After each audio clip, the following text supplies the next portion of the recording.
Train रे कटी दुई जनकर मृत्यु होइतिबार एक दुखद खबर सामना को आसुची। गंजाम रे ट्रेन चक्का तले पड़ी कटिगले महिला।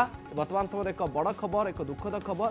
सुर्ला स्टेशन निकट रेल धारणा निकट में घटी अघटन। दुर्घटना से घटी ट्रेन रे कटी दुई महिला। पितातली जगन्नाथपुर गाँव होइतिबा सूचना। राली पई भुवनेश्वर आसुतिले ए दुई जन महिला, किंतु ट्रेन रे कटी जीवन जाइछि।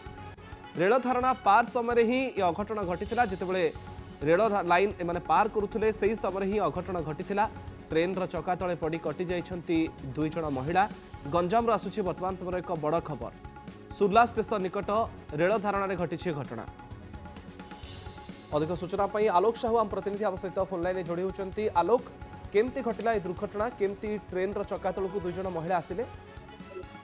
निश्चय देखो जो आज जो बाहर जो अनेक पत्रिका माने बाहर भुवनेश्वर एक राली बाहर किंतु जगन्नाथपुर अंचल जो रही दुई जन महिला आज सका मेमो ट्रेन जहाँकि बाहर ब्रह्मपुर 7:30 रु बाहर तारी पूर्व रही 16 स्टेशन रही 16 स्टेशन को चढ़िया प्रस्तुत रही से समय जहाँकि खबर मिलती दुई जन खसी पड़ते खसी पड़ा पर ट्रेन की चढ़ी जाता कि बर्तमान देखो जो भाव ये दुई जन महिला सका बाहर राली बाहर से समय अघटन घटिवा सूचना मिलती। अंपटे से दुई जनकर जो मृतदेह रही मृतदेह को उद्धार कर जो जीआरपी स्टाफ कथा जो कहला जीआरपी स्टाफ पहुंची तदंत ब्रह्मपुर एमकेसीडी की स्थानांतर कर शव व्यवस्था करने। ओके, बहुत बहुत धन्यवाद आलोक आपनकर सूचना पाई।